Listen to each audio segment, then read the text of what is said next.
우리 좌우에 계신 분들 인사하겠습니다. 함께 예배함이 기쁨입니다. 여러분 또 배려해 주셔서 휴가를 잘 다녀왔습니다. 갔다 와서 느낀 점이 있다면 평택이 최고입니다. 교회가 제일 좋습니다. 얼마나 감사하고 또 귀한 시간이었는지 모르겠습니다. 또 그간에 다니면서 또 복음 전했던 그런 교회들이 있었는데 또 많은 은혜가 있어서 저도 감사했고, 한 일주일 정도 전에 갔던 어느 청소년 집회에서 한 200명 아이들이 모였는데 한 120명 아이들이 회심하는 은혜들도 있었습니다. 얼마나 감사한지, 귀한 아이들이 예수님 믿고 찬송하는 모습을 보니까 참 감격해서 저도 많이 그렇게 눈물이 났던 시간들이었습니다. 자, 2주 전에 말씀 전해드렸던 것처럼 이어가면서 오늘 예수님의 복음을 소개하려고 합니다. 잘 아실 것입니다. 그러나 그 중에 놓쳤던 지점들도 있으실 것입니다. 어떤 분들은 최근에 세가족으로 또 오시면서 나는 예수님을 믿기를 원해. 예수님 믿는다는 게 무엇이지? 교회를 다니고 예배를 드리고 하나님을 따른다라는 것이 무엇인지 설명하기는 쉽지 않은 분들도 계실 것입니다. 한번 잘 점검해 보시기를 원해요. 또 이 복음을 오늘 쉽게 말씀을 전할 때에 누군가에게 소개해 주실 분들도 있을 겁니다. 나의 가족인 누구에게, 또 자녀와 남편에게 이렇게 영상을 보내주시면서 같이 듣게 될 때도 은혜가 있기를 원합니다. 예수님을 진실로 믿으십니까? 라는 제목으로 말씀을 전하겠습니다. 한번 제목 읽어봐요. 예수님을 진실로 믿으십니까? 예. 로마서 8장은 여러 교리적 진리 영역에서 참 중요한 지점이다 그랬어요. 중생이라는 표현이 있어요. 좀 어려운데 거듭남이라고도 말합니다. 이 거듭남 가지고서 구원파라는 이단이 다르게 주장해요. 그 날짜를 알고 있어야 된다. 예수 믿은 날짜가 언제냐 너 모르면 우리 교회 와서 구원 다시 받아야 된다. 박옥수 구원파, 잘못된 이단이죠. 중생은 예수를 믿게 되는 복음을 듣는 중에 내 마음이 현저한 성령의 역사로 말미암아 죄로 죽고 거듭나 다시 태어나는 영적 영혼의 변화를 말하죠. 복음 안에서 성령께서 성도를 부르시고 거듭남, 다시 태어남, 중생케 하심에 관한 교리를 로마서 8장이 소개해요. 또 예수 안에서 성령의 지도를 받는 성도에 관한 교리를 소개해요. 우리 2번 읽어봐요. 시작. 예수 안에서 성령의 지도를 받는 성도에 관한 교리. 여러분 지금 이 권세를 다 얻으실 수 있고 예수를 믿는다면 얻고 계셔요. 우리는 지금 예수님 안에 있고 예수 안에서 성령의 지도를 받고 있답니다. 그래서 해야 할 것을 하지 않았을 때 반성이 되고 하지 말아야 할 것을 해야 할 때 했을 때 사실 회개가 일어나기도 하죠. 예수 믿음 안에서 성도는 반드시 거룩하여짐을 선포하는 성화의 교리이기도 해요. 거룩하여지고 계십니다. 여러분 우리는 예수님을 닮고 있어요. 잘 모르겠지만 사실 하루아침 확 변하지 않지만 서서히 예수님을 닮아가고 있습니다. 옆에 있는 분들에게 축복의 인사해 주세요. 예수님을 닮아가고 계십니다. 시작. 자주 보는 분들이 잘 못 느껴요. 저 아닐 것 같아. 이게 믿는 게 맞나? 그렇지만 사실 그렇지 않고 변화되고 있어요.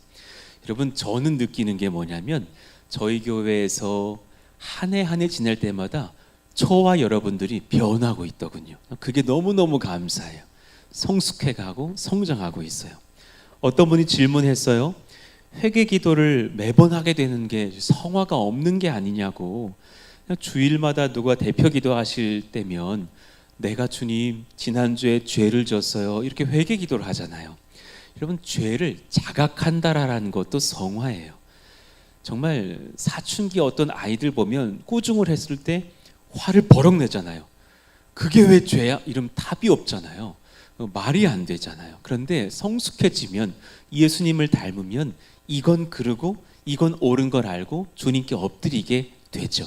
그것 또한 성화고 성숙이죠.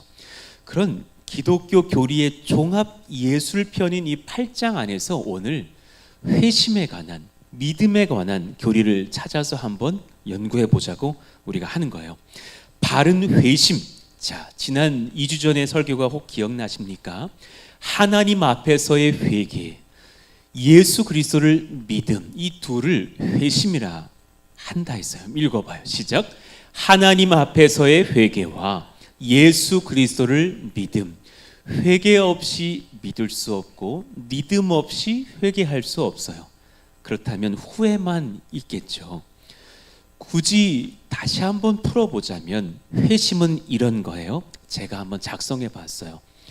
죄의 본성을 가지고 살아가던 사람이 성경의 진리, 말씀이죠. 복음을 듣고 성령 안에서 깨달아 죄악의 삶을 회개하고 돌이켜 예수님을 영접하는 믿음을 입술로 고백하며 하나님이 기뻐하시는 새로운 삶을 시작하는 첫 행동, 첫 번째 삶의 변화, 고백이든지 예수님을 시인하든지 교회로 달려오든지 주님을 위해서 죄를 버리고 과거의 옛 습관을 버리든지 그런 첫 행동과 지속되는 삶의 변화와 회심의 이야기가 바로 저기 담겨 있죠.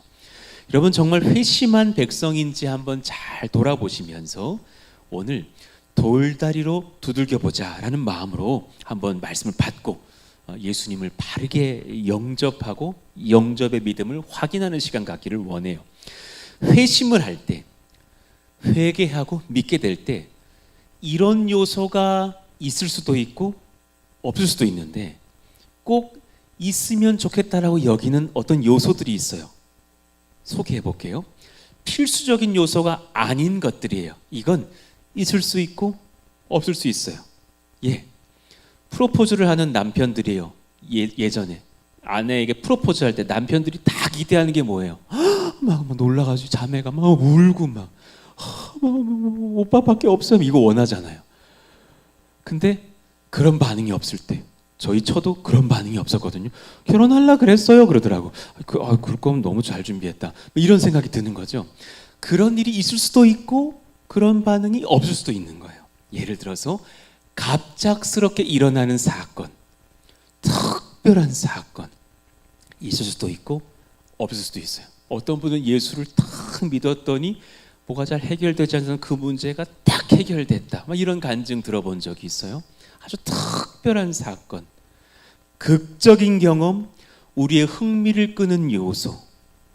예를 들면 루터는 회심 직전에 번개불이 확 떨어져서 자기 앞에 가던 사람이 즉사하는 모습을 봤다죠. 그리고 저 불이 나에게 올 수 있었다 하면서 회개했다죠. 그런 일이 있을 수도 있고 없을 수도 있는 거예요. 어떤 분은 예수 믿고 암이 싹 낫는 경험도 합니다. 어떤 분은 예수를 믿었지만 암이 낫지 않을 수도 있습니다. 그런 일은 다양하게 일어날 수 있는 거죠. 청소년들이 정말 많이 물어보는 건데요. 눈물이 왜 안 나냐는 거예요. 나는 예수 믿을 때. 저 친구들은 왜 이렇게 많이 우는지 부러워, 그냥 너무 부러워요. 목사님 제 눈을 좀 찔러주세요 막 그러더라고. 애들이 눈물이 막 안 나는 거예요. 나는 왜 이렇게 냉철한 것 같죠? 복음이 믿어지니 너무 믿어지고요. 끄덕끄덕 되는데 감격에 겨워서 눈물은 안 나요. 그런 날이 올 때가 있고 오늘 아닐 수도 있단다. 그것은 주님이 역사하시고 결정하실 일이지 내가 쥐어짠다고 될 건 아닌 거죠. 어떤 목사님이 하신 설교에 관해서 로이 존스 목사님이 좀 비판하며 설교했었어요. 젊을 때만 회심할 수 있다라는 주장, 잘못된 거죠. 나이 많은 자는 마음이 강팍해져서 회심하기 어려우니 어릴 때 전도해야 된다. 물론 비율로는 어린아이들이 예수님 잘 믿어요. 예수님 믿는 믿음이 지금 우리 예배드리는 교회학교 아이들은 순수하게 믿더라고. 잘 믿어요. 어른들은 좀 더 머리가 커져서 의심도 해요. 그러나 어른들이라고 성령이 역사하시는데 믿음이 안 생기지 않아요. 순전하게 잘 믿을 수 있죠. 예, 일전에 우리 섬겼던 교구에 한 영구 집사님의 부모님을 전도하러 갔어요. 노년이시고 언제 소천할지 모르는 그런 노년이시고 약간 두 분 다 치매 증상이 있으셨답니다.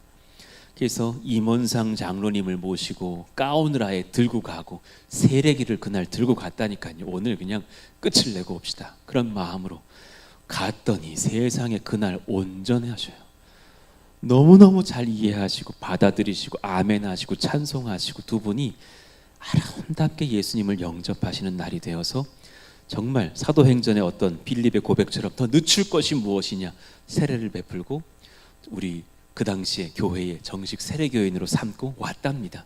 그리고 수개월 지나서 소천하셨거든요. 그런 은혜의 때들을 볼 때면 어린이든 노인이든 상관없어요. 하나님은 다 만나주신 줄로 믿어요. 예, 회심을 규격화시키고 일정한 원리를 주장하는 것도 잘못된 거예요. 이런 대표적인 주장, 회심한 자는 모든 죄를 바로 전부 다 끊습니다. 여러분, 우리 그러면 지금 의심할 분들이 많아요. 다 죄를 끊으셨어요? 이게 안 끊어지는 게 있어요. 그 막 오래 걸리는 게 있단 말이에요.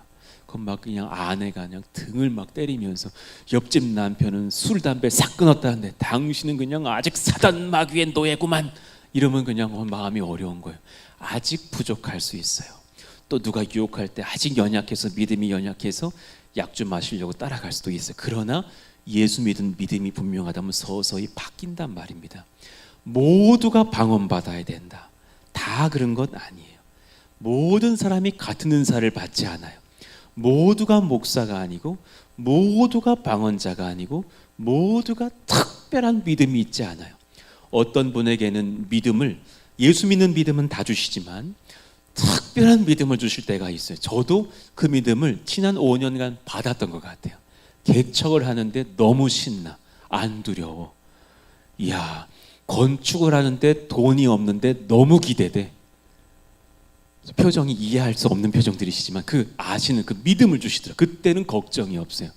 그런데 돌아보니까 주신 은사였어요. 아, 특별한 은사를 다양하게 주시는 거지 다 같이 받지 않더라라는 거죠. 그러나 회심의 정말 영구적이고 필수적인 요소가 있다 그랬죠. 바로 두 가지 요소예요. 아까도 읽었지만 크게 한번 선포해 봐요. 시작. 회심의 유일한 필수 요소는 회개와 믿음입니다. 예, 예수님 앞에서, 하나님 앞에서의 회개, 그리고 예수님을 믿는 거예요. 개인적인 자기 반성과 내가 교회 잘 다닐 것을 믿는 게 아니에요. 이요한이가 그동안 좀 잘못 살았네, 이요한이 정신 차리자. 아우, 이요한이 그러면 안 되지. 이제부터는 아내가 원하니 이요한이 교회 좀 출석하자.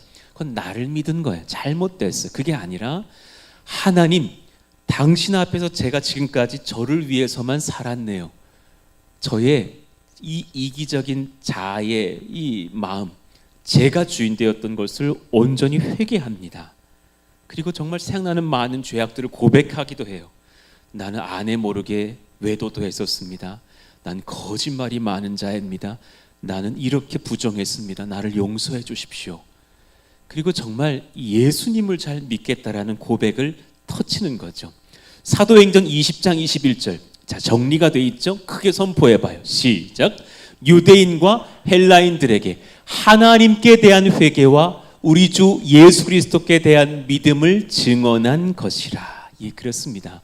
회개와 믿음을 우리가 점검해야 돼요. 그러니 2주 전 지난주에 진실한 회개를 한 백성들의 특징이 있다 그랬어요. 3가지였는데요. 첫 번째, 거룩한 말씀을 듣고 하나님의 은혜를 경험한다 그랬어요. 회개하는 백성들의 특징은 은혜를 받아요.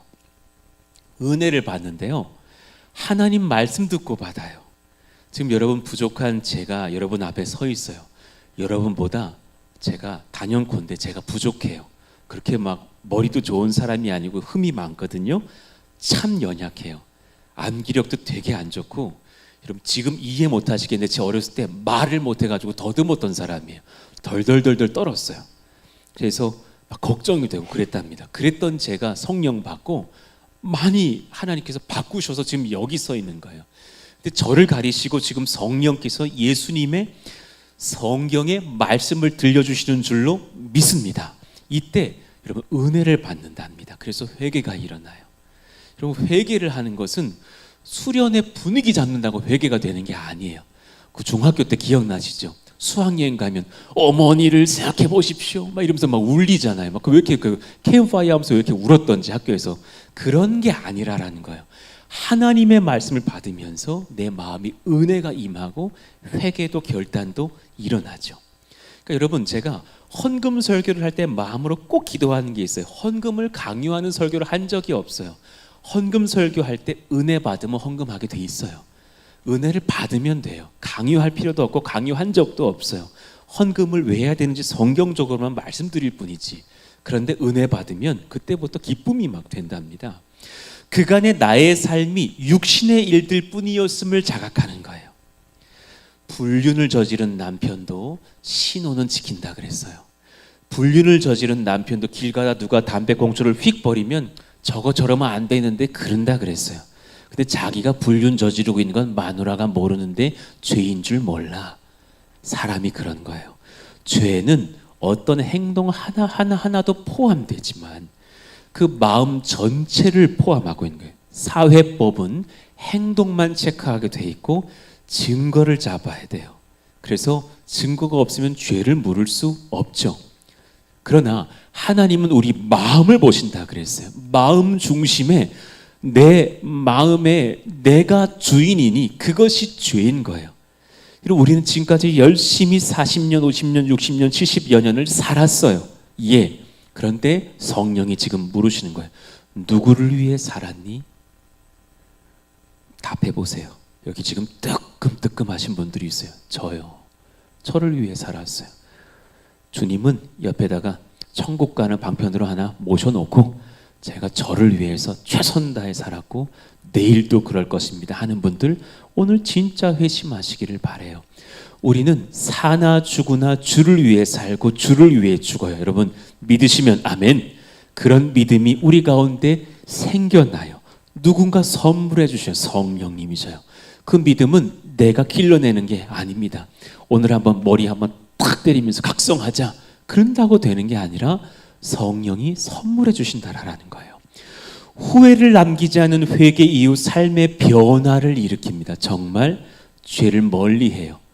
저도 무슨 죄를 지을 마음이 마음속에 들다가도 하나님이 싫어하시니까 짓기가 싫어져요.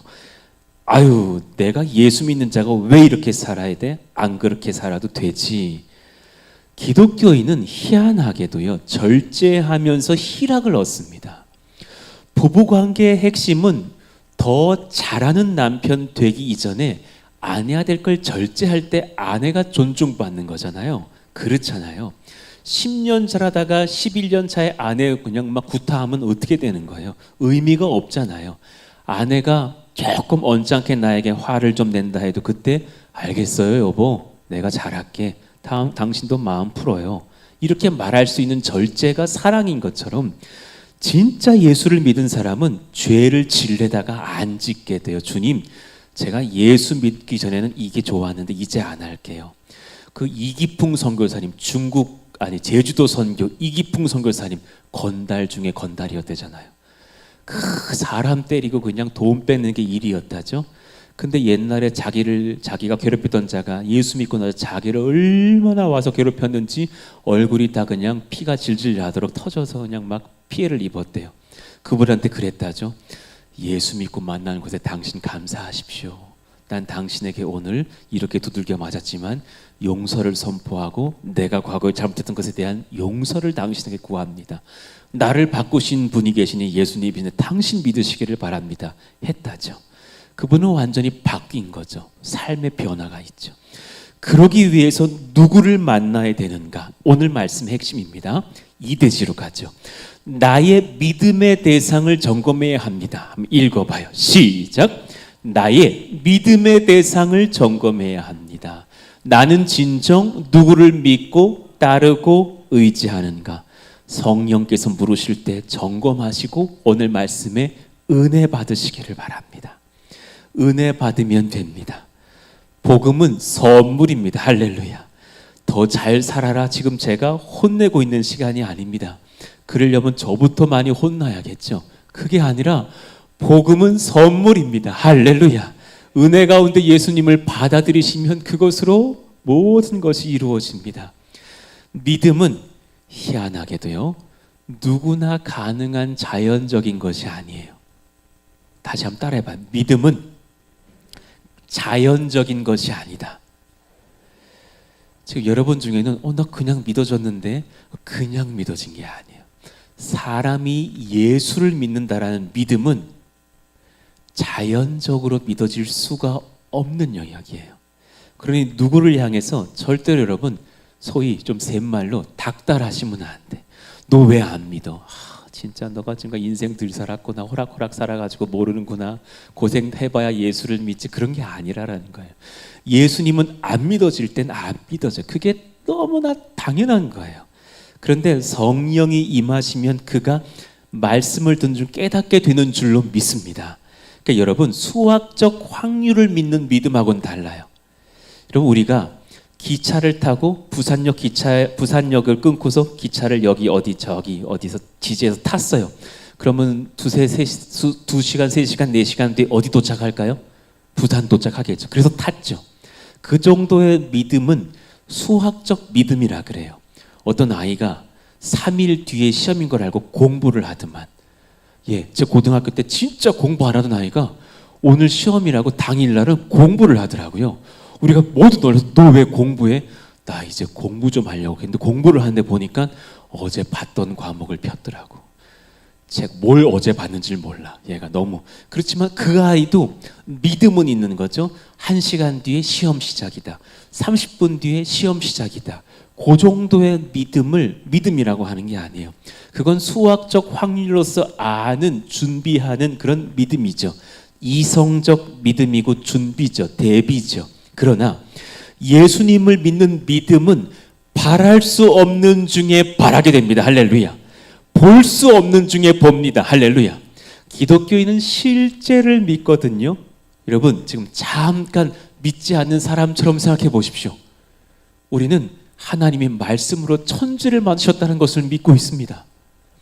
우리는 아담과 하와가 태초에 이르러서 실제로 있었고, 실제로 선악을 정말 구분할 수 없었던, 선밖에 모르던 자였다가 악을 선택하면서 악을 선이라 여기는, 선악을 잘못 구분하는 자가 되는 범죄함 이후에 죄가 유전되어 내려왔다는 것을 믿고 있습니다. 우리는 예수님이 오셔서 그분을 믿는 모든 백성은 실제로 예수를 믿는 삶 고백 이후에 성령의 지도를 받으며 말씀대로 살게 되었다가, 나중에 지금은 아담과 하와도 가 있고 예수님이 왕좌에 앉아 계신 하나님의 나라에 실제로 가서 살게 될 것을 믿습니다. 할렐루야. 여러분, 이거 왜 아멘 하시? 이렇게 황당한 걸 어떻게 아멘 하냐고요. 근데 정말 절절히 믿어지거든요. 이건 주님이 주시는 선물이 아니고선 설명하기가 어려워요. 에베소서 2장 8절 말씀, 자, 성경이 증거합니다. 선포해봐요. 시작. 너희는 그 은혜에 의하여 믿음으로 말미암아 구원을 받았으니 이것은 너희에게서 난 것이 아니요 하나님의 선물이라. 할렐루야.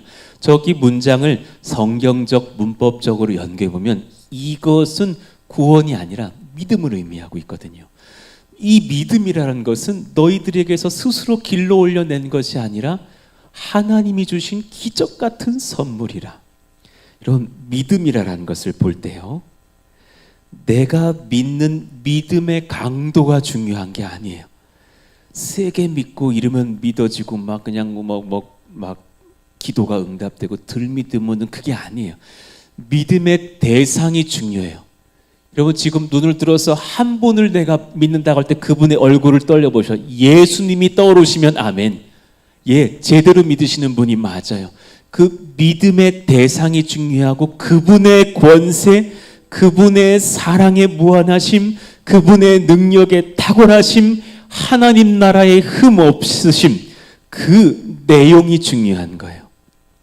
한 20분 뒤에 우리가 찬양 부를 건데요, 세상은 들리고 사람들은 변하여도 나는 주를 섬기리. 그 다음 문장을 믿어야 돼요. 주님의 사랑은 영원히 변하지 않네. 나는 주를 신뢰해.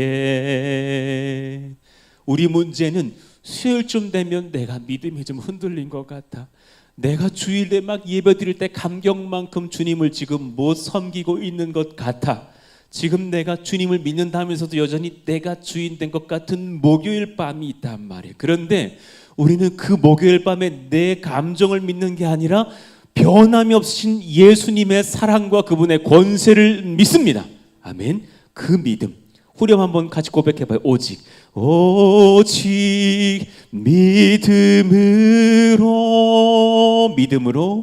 믿음으로 내가 살리라. 우린 예수를 믿습니다. 오직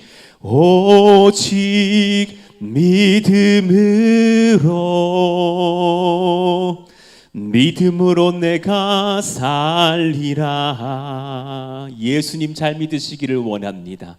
아멘.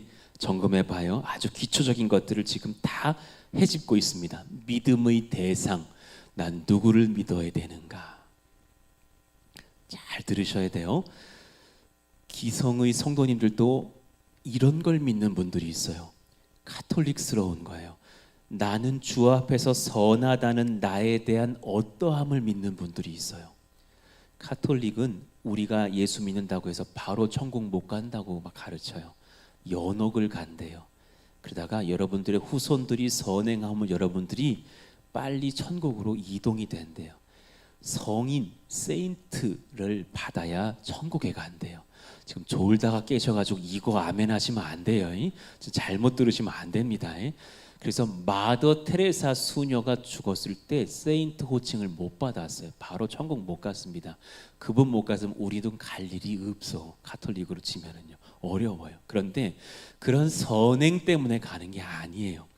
나는 어릴 적부터 교회를 다녔고 많은 봉사와 헌금을 드렸음을 의지하는 것이 아니에요. 그건 귀한 거예요. 그렇지만 그것 때문에 구원받는 게 아니에요. 여러분, 아내들이요, 남편에게 왜 밥을 차려주셨어요? 남편들이 왜 나가서 아내와 자녀들을 위해서 돈을 벌어오시고 그것을 아이들이 받고 쓰고, 왜 남편들, 건강한 남편들이요, 아이들과 막 아내가 좋은 식당 가서 뭐 고기라도 구워 먹일 남편들 뿌듯하지 않아요? 기쁘지 않아요? 감사하던데요. 그거 왜 그래요? 사실은 결혼했기 때문에 그 일이 있는 것이지 이걸 해야 남편 되면 아닌 거죠. 밥 차려줘야 아내는 아닌 거죠. 그런데 하나님 앞에 하나님의 자녀가 되고 나자 봉사와 헌금도 기뻐지죠. 그러니까 나의 믿음의 대상은 하나님 앞에서 나를 온전하게 하실 예수님 뿐임을 믿는 것임을 믿는 거예요. 저는 예수님만 바라봅니다. 할렐루야. 여러분, 히브리서 12장 2절 말씀 크게 읽어봐요. 시작. 믿음의 주요 또 온전하게 하시는 이인 예수를 바라보자. 그는 그 앞에 있는 기쁨을 위하여 십자가를 참으사 부끄러움을 개의치 아니하시더니 하나님 보좌 우편에 앉으셨느니라. 할렐루야. 아멘. 지난주 새벽기도 몇 번 나오셨어요? 사실은 중요하지 않아요. 지난주부터 오늘까지 이게 얼마나 많은 헌금을 하셨어요? 평생에는 얼마를 드리셨습니까? 그게 본질이 아니에요. 여러분, 어떤 삶을 사시든 간에 오늘 이 말씀을 듣고 예수님을 나의 구주로 받아들이신다면 당신에게는 복이 있습니다. 할렐루야. 그분이 나를 위해서 십자가 고난 중에서도 기뻐하시면서 부끄러움을 개의치 아니하시면서 나를 생각했다는 것을 믿고 저도 예수님을 이제 바라봅니다 하신다면 그분들에게는 은혜가 가득한 줄로 믿습니다. 아멘입니다. 여러분, 예수님을 믿는다라는 것은 예수님의 보혈의 권세를 믿는다라는 거예요. 따라합시다. 예수님의 보혈 권세. 영어로 the precious blood라고 해요. 그거는 고유명사로 대문자를 씁니다. 아무 피나 precious 붙이지 않아요. 그 왜 무슨 무슨 반지의 장 보면은 그 무슨 괴물 같은 애가 precious 뭐 그러잖아요. 귀한, 존귀한 그런 거죠. 존귀한 보혈이에요. 존귀한 피. The precious blood 하면 예수님의 보혈을 의미하는 기독교 특별 용어예요. 여러분, 존 스토트 목사님이 살아생전에 쓰신 정말 귀한 책 중에 그리스도의 십자가란 책이 있어요. 제임스 패커 목사님 박사님께서 가난한 자라도 옷을 팔아서 이 책은 꼭 사라 하셨던 그리스도 십자가에 정말 방대한 분량을 성경을 헤집으면서 쓰신 귀한 책이죠. 그 중에 보혈이라는 챕터가 있어요. 보혈을 빼고선 예수의 십자가, 예수 믿는 믿음이 설명되어 줄 수 없다 하면서 그 보혈의 권세를 상세하게 설명하고 계시죠. 하나님을 향한 우리 죄값이 사망과 영원한 심판이었거든요. 사람의 죄값은 상대에 따라 다르다 그랬죠. 예전에 이라크 종군 기자가 부시 대통령이 연설을 할 때 구두를 던졌단 말이에요. 옆으로 지나갔어요. 그러면서 이라크 그 종군 기자에게 부시가 농담을 합니다. 신발 한 켤레가 필요했는데 감사합니다. 농담을 해버렸어요. 그 사람 실제로 옥에 갇혀서 3년 살았어요. 예, 한 나라의 수장에게 신발을 던져서 위해했다라는 그런 죄값으로. 여러분 저에게 신발 던지면 여러분 몇 년을 살아야 돼요? 그냥 여기서 잘 사시면 돼요. 저는 그런 몸값이 없어요. 그냥 민사로 해결하든가 난 그 구두를 정말 제가 신고 다닐 것 같아요. 해결하면 돼요. 그런데 여러분이 신발을 하나님께 던졌으면 일이 달라지는 거예요. 그분의 몸값이 영원해요. 그 아들의 몸값이 무한대예요. 근데 우리는 그를 신발 정도 던져서 옆으로 지나가게 한 게 아니라 그 아들을 우리가 잡아 십자가에 못 박고 조롱하고 그를 죽였단 말이죠. 그 죄인들의 후손이란 말이죠. 우리 죄는 감당할 수 없는 죄값이에요. 그런데 하나님의 아들께서 십자가에 달려서 피를 흘리심으로 말미암아 그 악했던 모든 진홍 같은 붉은 죄가 덮여지고 우리는 예수님의 의로운 피값을 받아 아들, 딸의 권세를 입었습니다. 할렐루야. 여러분 이것이 보혈의 권세예요. 보혈을 믿는다라는 의미예요. 베드로전서 1장 18, 19절 말씀 18절 제가 읽을게요.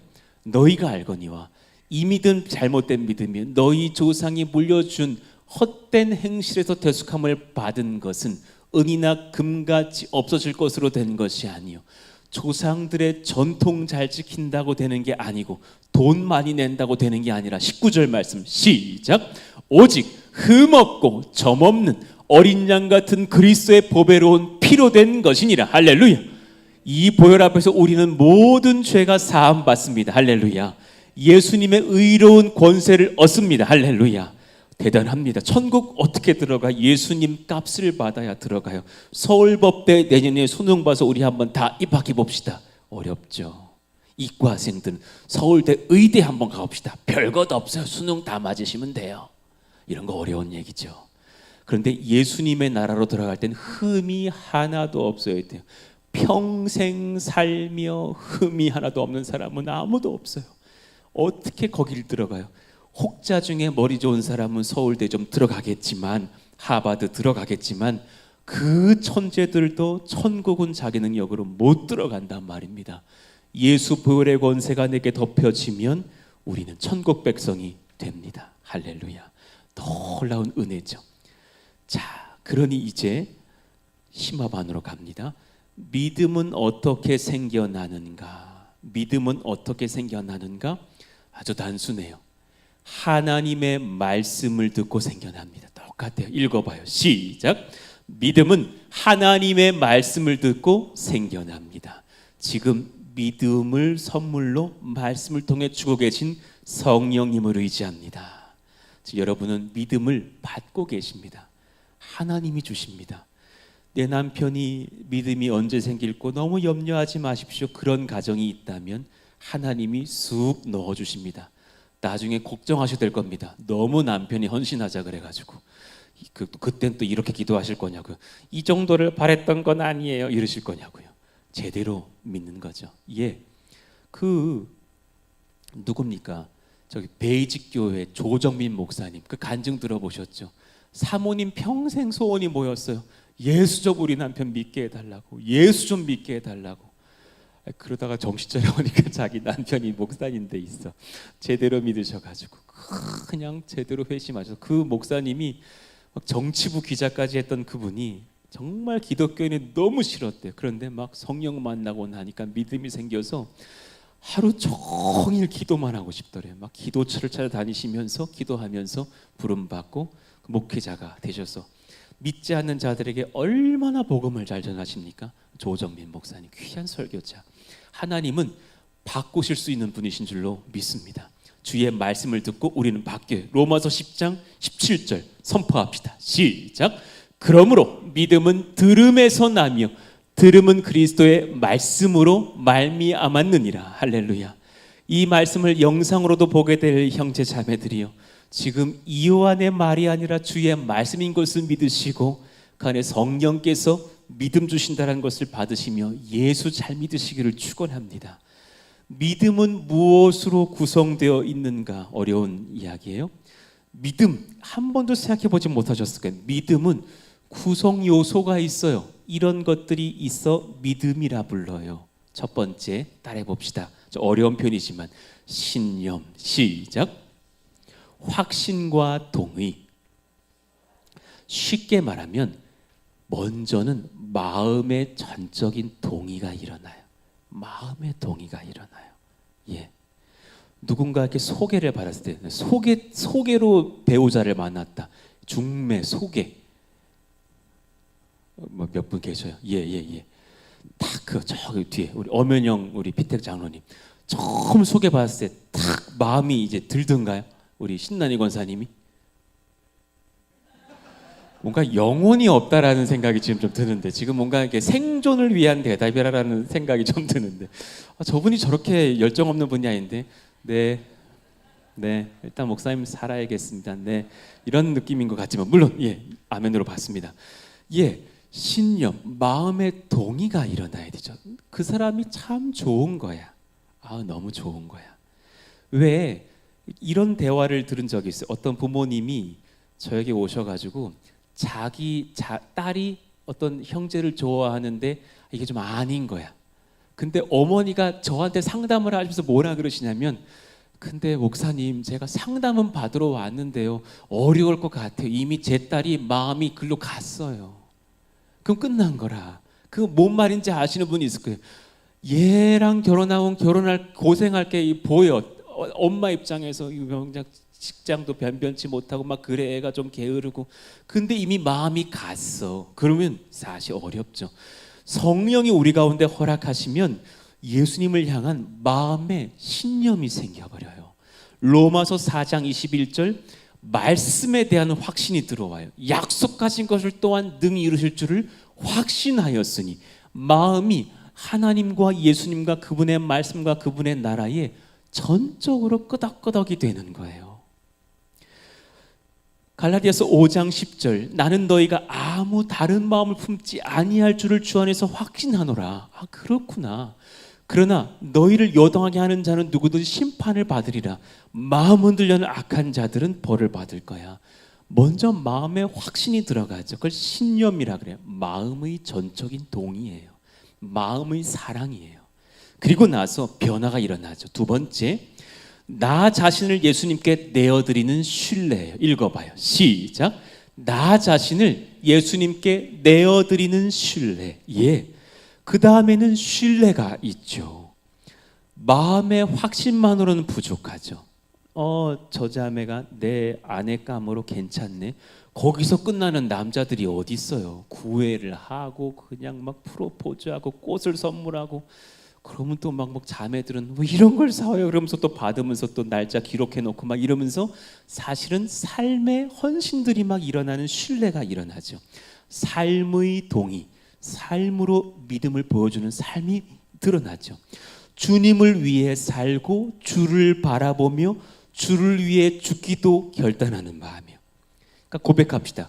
살아도 주를 위해 살고 죽어도 주를 위해 죽습니다. 이 믿음을 주님께서 이끌어 주셔요. 살아도 주를 위해 사는 거예요. 여러분, 오늘부터는요, 돈을 벌어도 주를 위해 버시기를 바랍니다. 쓰셔도 주를 위해 쓰세요. 여러분, 내가 돈 잘 벌어가지고 내 아이들에게 고기 사준 게 아니라 예수님께서 사랑 베풀어 주셔가지고 직장에서 인정도 받게 하시고, 이 아이들이 이 밥 잘 먹고 예수의 사람 되려고 내가 밥도 사게 하시니 감사합니다. 할렐루야. 써도 주를 위해 쓰고 벌어도 주를 위해 버는 거죠. 그렇게 주를 위해 살다가 주를 위해 죽을 수 있는, 여러분 우리 죽을 때 있잖아요. 저는 여러분이 이걸 소망한 걸 알아요.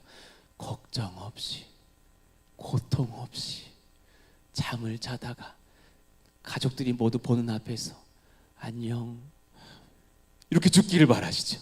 그렇게 되기를 원하는데 저는 거기에 한 가지를 더 얹혀 기도해요. 그때 마음에 주님 나라에 대한 기쁨과 확신이 충만하시기를 축원합니다. 그때 막 파르르 떨면서 안 돼요, 나는 죽을 수 없어 이러면서 죽는 게 아니라 나 먼저 가, 얘들아 나 주님 나라 먼저 가서 너희들을 위해서 내가 기도할게.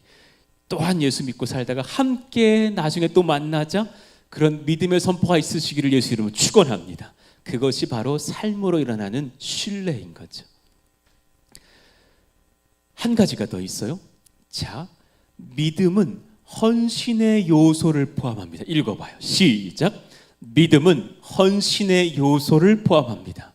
그냥 믿음으로 끝나지 않아요. 믿음은 삶의 변화를 일으켜요. 여러분, 제가 결혼하고 저희 처가 아이 셋을 낳을 때 다 옆에 있었거든요. 나 한 가지 느꼈어요. 그냥 갑자기 이런 생각이 불뚝 드는 거 있죠. 저 여인, 내 아내, 여자의 일생, 뭐 이런 생각이 훅 들면서, 야, 저 여인이 남편을 만나서 임신이 되어서 아이를 셋을 낳는데 몸을 찢고 절규하고 정말 고생하는구나. 진짜 내가 저 출산에 고생을 하고 있는 내 아내, 이 아이들의 엄마 앞에서 내가 진짜 하나님 제대로 사랑하고 잘 믿고 목사 제대로 하고 아내도 더 많이 사랑해줘, 아이들 사랑해야겠구나. 사랑하니까 자기 몸을 찢어요.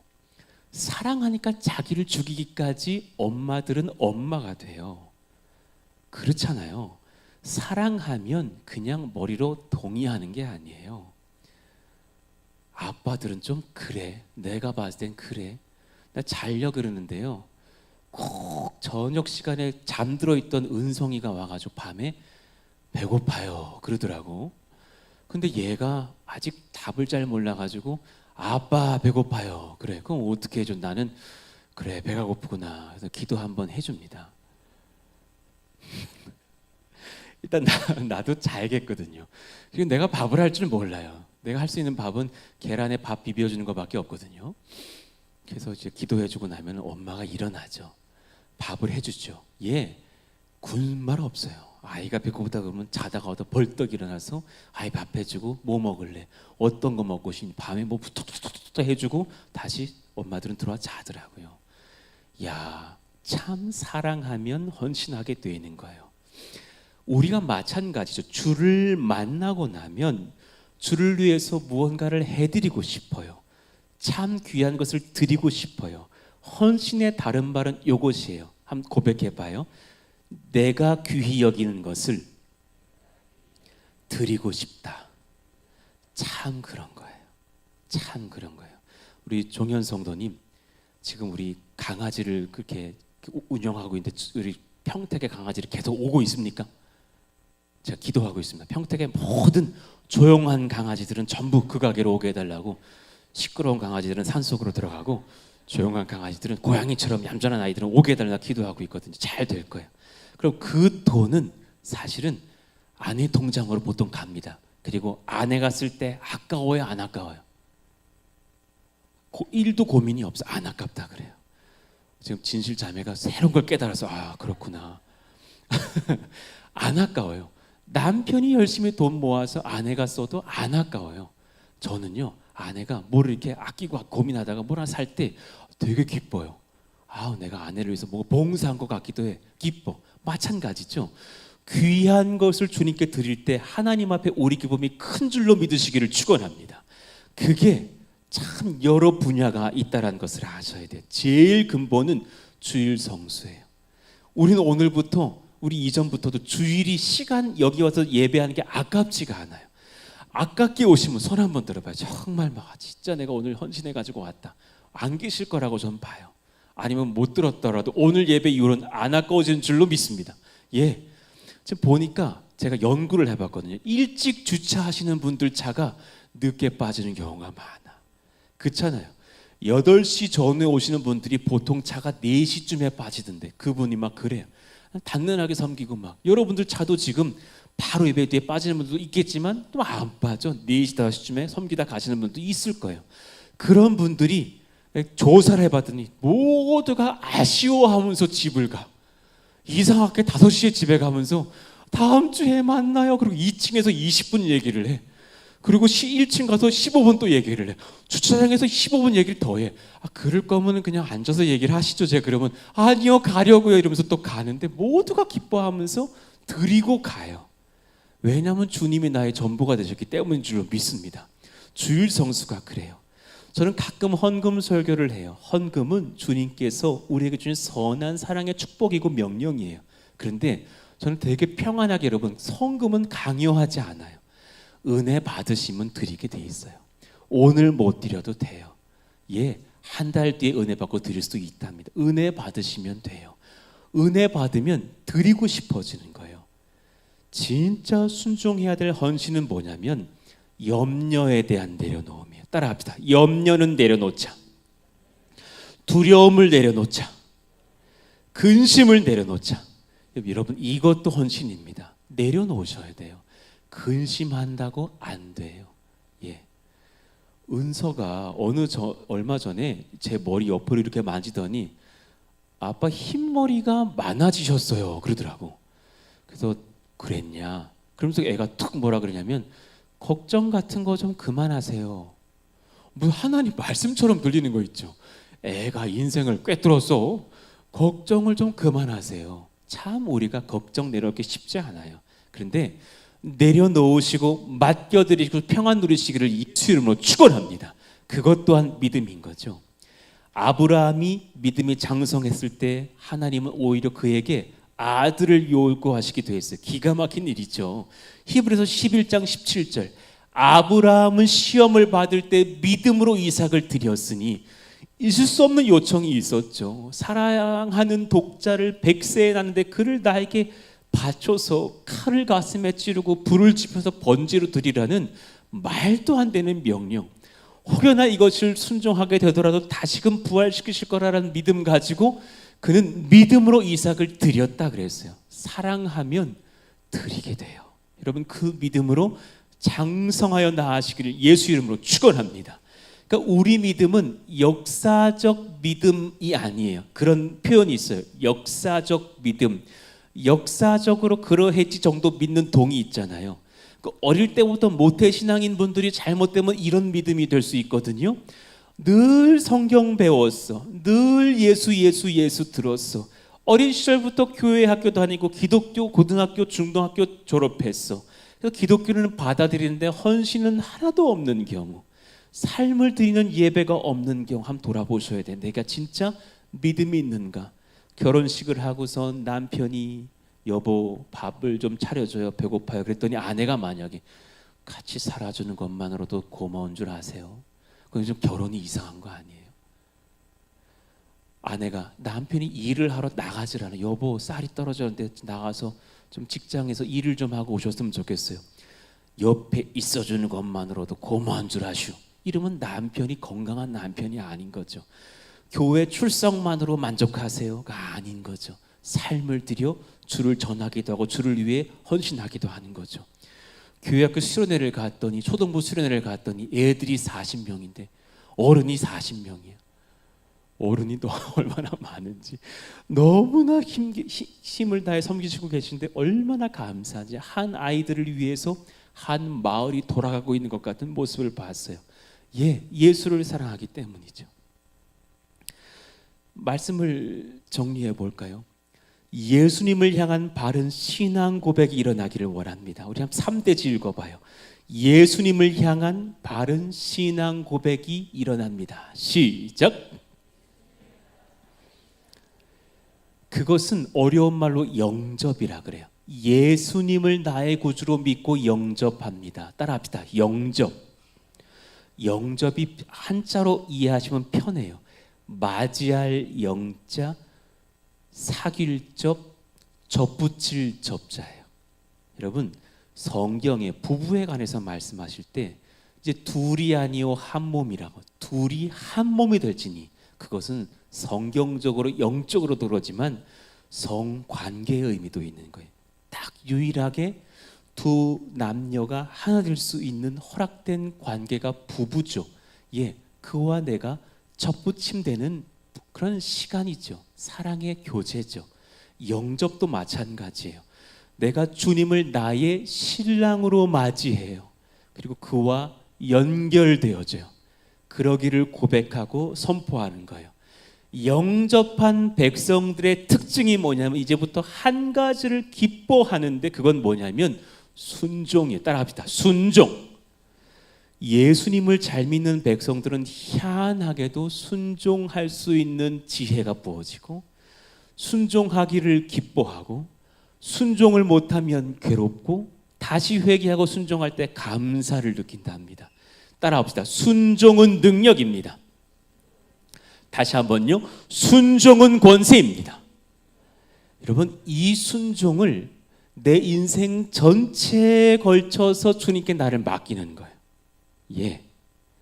제가 지난 5년 정도의 시간 속에서 이미 알았지만 더 배우고 더 깨닫게 하셔서 깨달은 지혜가 뭐냐면, 목회는 순종이 답이에요.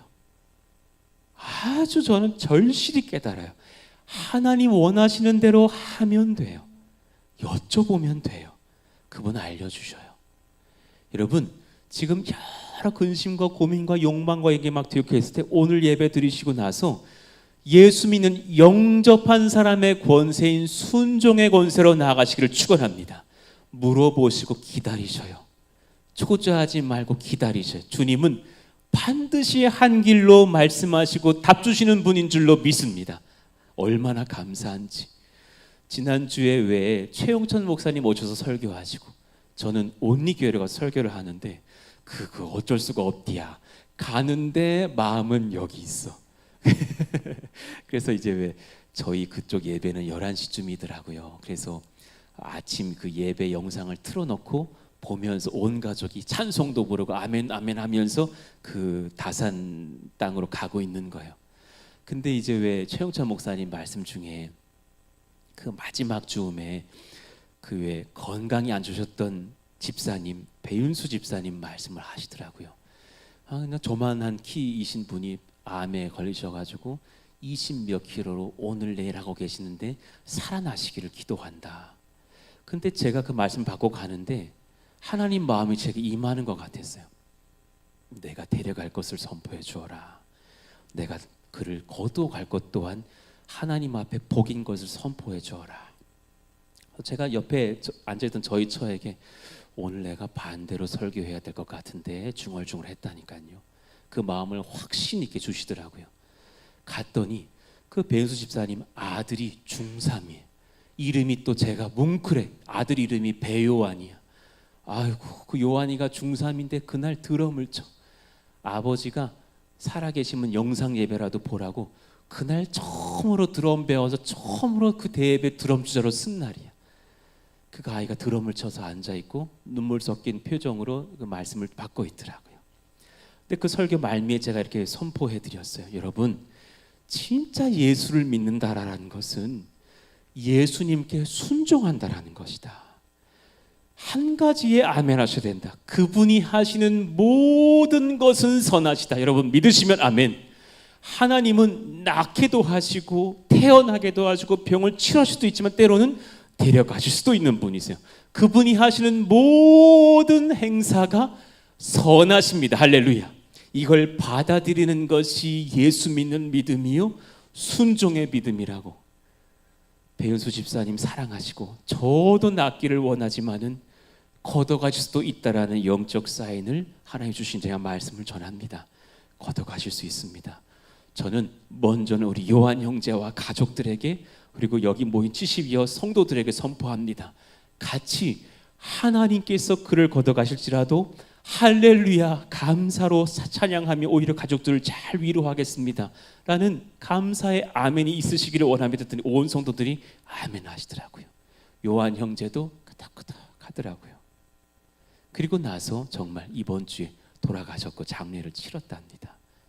예.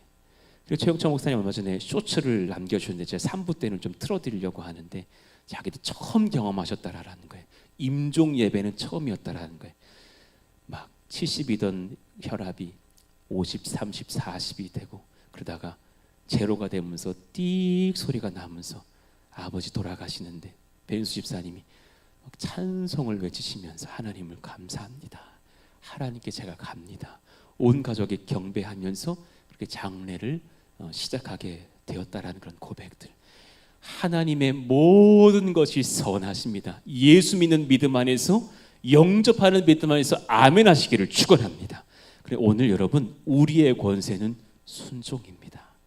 주님께 굴복하십시오. 그것이 우리를 구원하는 믿음인 줄로 믿습니다. 빌립보서 2장 11절 말씀 크게 읽고 찬양하실까요? 하루에 한번 빌립보서 2장 11절 선포합시다. 시작. 모든 입으로 예수 그리스도를 주라 시인하여 하나님 아버지께 영광을 돌리게 하셨느니라. 아멘. 우리 자리에서 일어납시다. 우리 예수 믿는 그 믿음 가지고 세상은 흔들리고 나는 때로는 마음이 위태로울 때도 많지만 저는 주님의 사랑 변찬을 믿고 서겠습니다. 이 주님이 영접하는 믿음 가지고서 우리 주님 찬양하시자고요.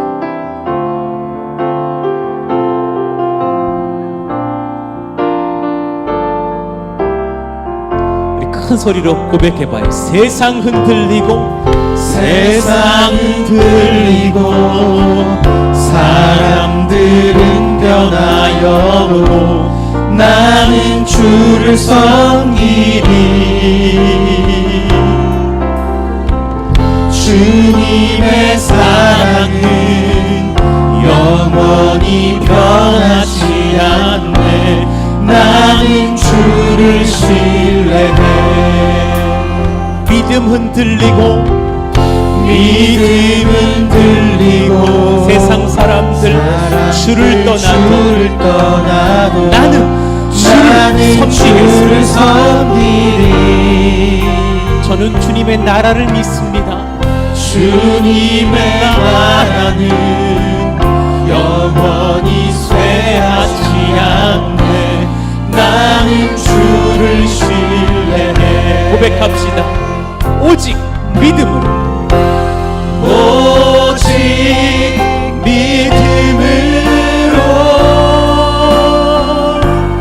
믿음으로 내가 살리라. 아멘. 오직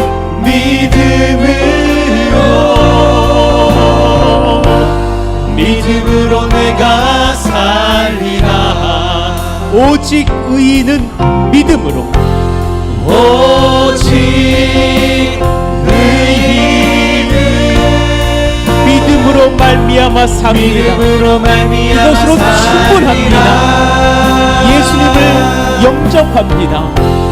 오직 의인은 믿음으로 말미암아 살리라. 우리 가사를 바꿔서요. 예수는 그리스도,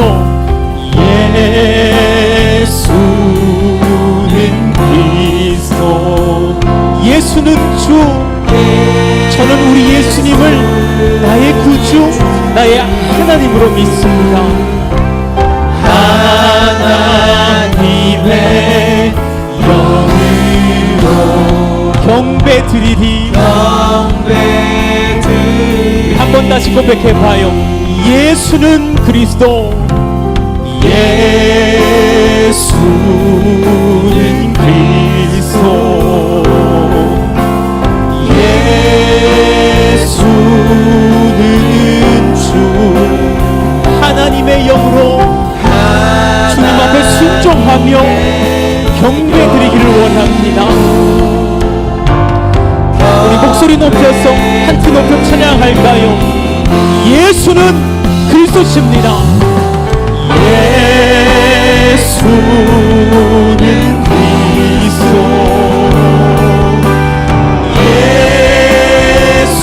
예수는 주. 하나님의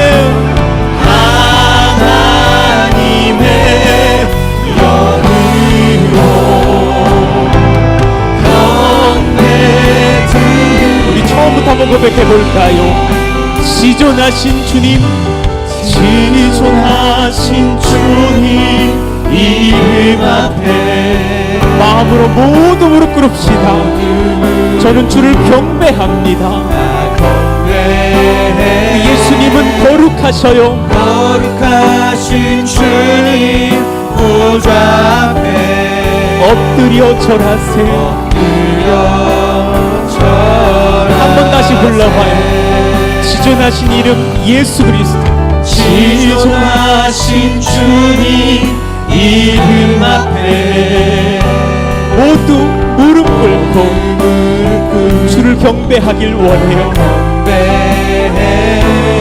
거룩 거룩하신 주님 보좌 앞에 엎드려.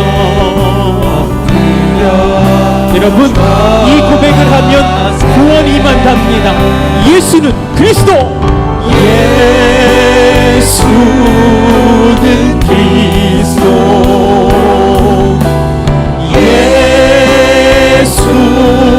예수는 주, 하나님의 영으로, 하나님의 영으로 경배드리리. 우리 작은 소리로요. 예수는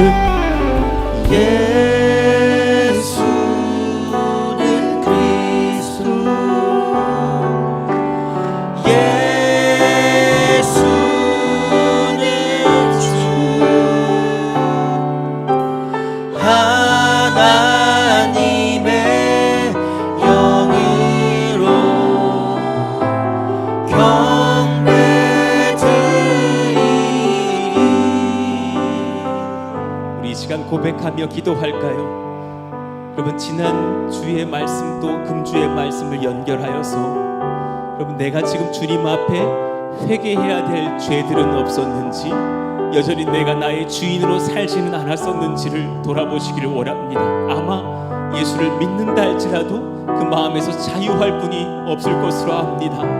또한 이 시간 예수님을 나의 구주, 나의 하나님으로 인정합니다.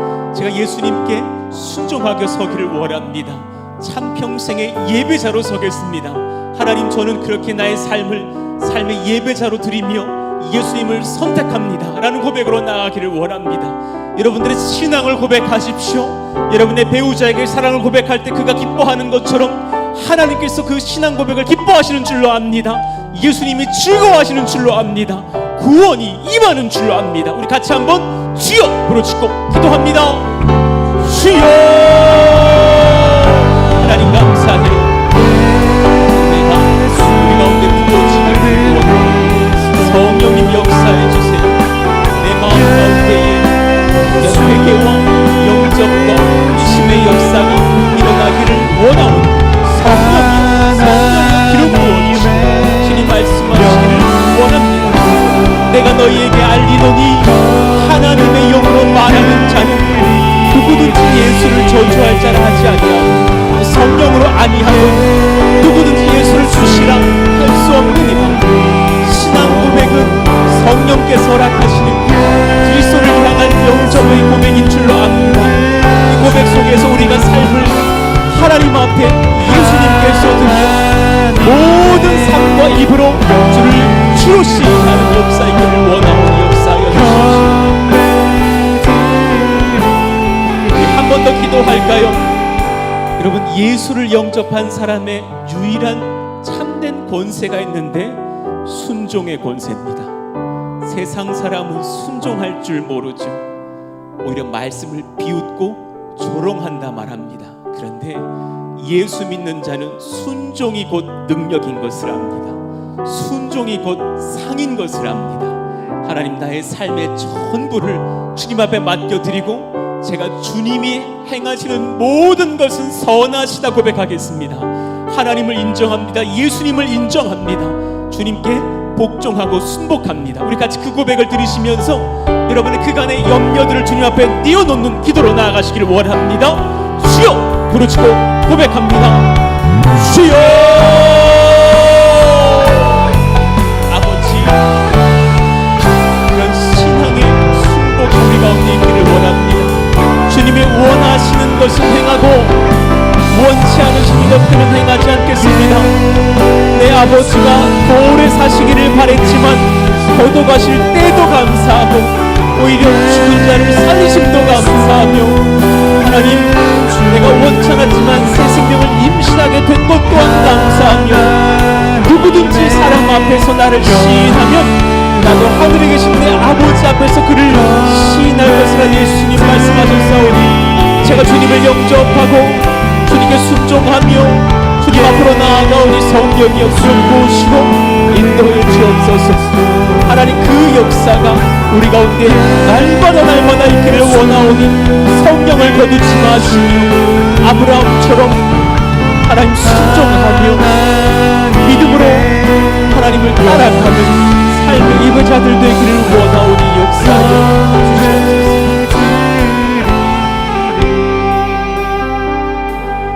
믿음으로 모세는 장성하여 바로의 공주 아들이라 칭함받기를 거절하고 도리어 하나님의 백성과 함께 고난받기를 잠시 죄악의 낙을 누리는 것보다 더 좋아하고 그리스도를 위하여 받는 수모를 애굽의 모든 보화보다 더 큰 재물로 여겼으니 이는 상 주심을 바라봄이라. 예수님 오시기 전 1500년 전 인물인 모세 또한 주를 바라보며 기뻐했는데 우리 또한 그러하기를 원합니다. 다시 오실 예수님을 바라봅니다. 주를 영접하며 주를 시인합니다. 예수는 그리스도이십니다. 당신에게 순종하며 하나님이 행하시는, 하나님의 아들 그리스도께서 행하시는 모든 것이 제게 참 선합니다 고백하며 순종하겠사오니 우리 믿음을 날마다 주님께서 지키시고 인도하여 주옵소서. 오늘 말씀을 또 누군가가 듣고 예수님 만나는 역사였기를 원합니다. 하나님, 그 영혼에게도 찾아가셔서 말씀하시고 사랑한다 역사하여 주시옵소서. 성령을 부어 주시옵소서. 귀한 예물을 드리오니 받으시고 흠양하시기를 원합니다. 예수님의 이름으로 감사하며 기도하옵나이다. 아멘. 우리 나를 구원하신 예수님께 뜨거운 박수로 영광 올려드리겠습니다. 할렐루야.